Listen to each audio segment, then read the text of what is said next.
Hello everyone, Coaster Freak here, and today we will be reviewing Leviathan at Canada's Wonderland. Now, let me get something straight. This is my first Giga Coaster that I've ever ridden, and it blew my mind. This is probably because it was my first big roller coaster that I rode, beside Behemoth, which I did first.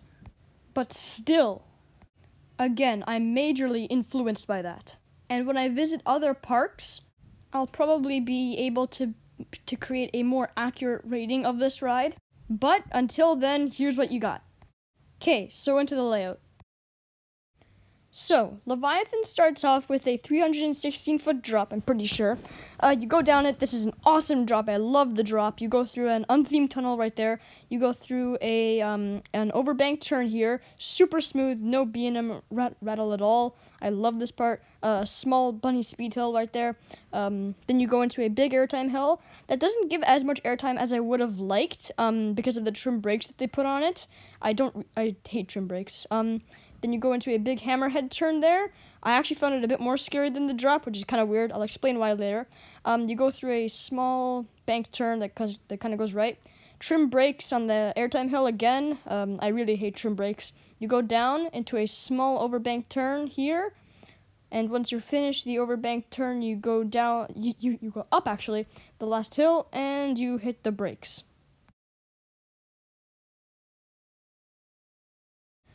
Okay, so overall, Leviathan as a roller coaster is completely awesome.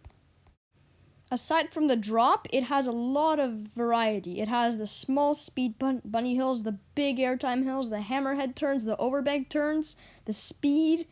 Not so much the duration though. I just wish that this ride was longer. Like, one thing that I noticed was that when you went into the brakes, like, you still had a fair amount of speed then. Like, you could have added a couple more elements there without any problem.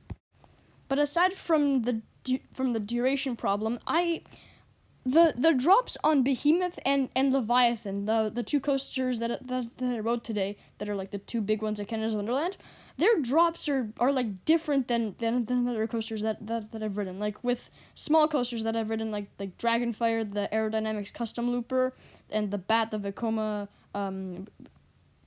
Boomerang, like those drops aren't so intense and fun. But with the drops on Leviathan and the Behemoth, like these drops deserve a whole category to themselves.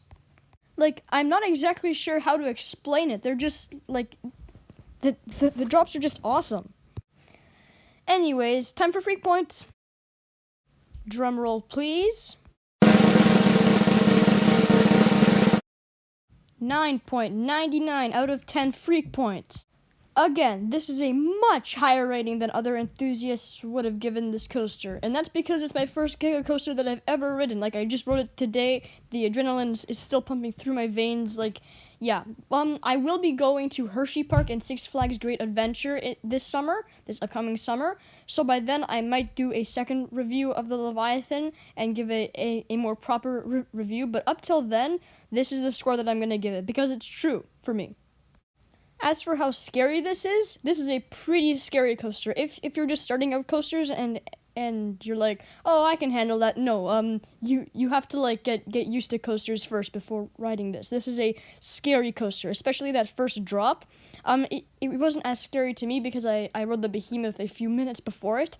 But yeah, like it's just very, very intense, and it keeps you on the drop for a long time. But anyways, thanks for watching. Yeah.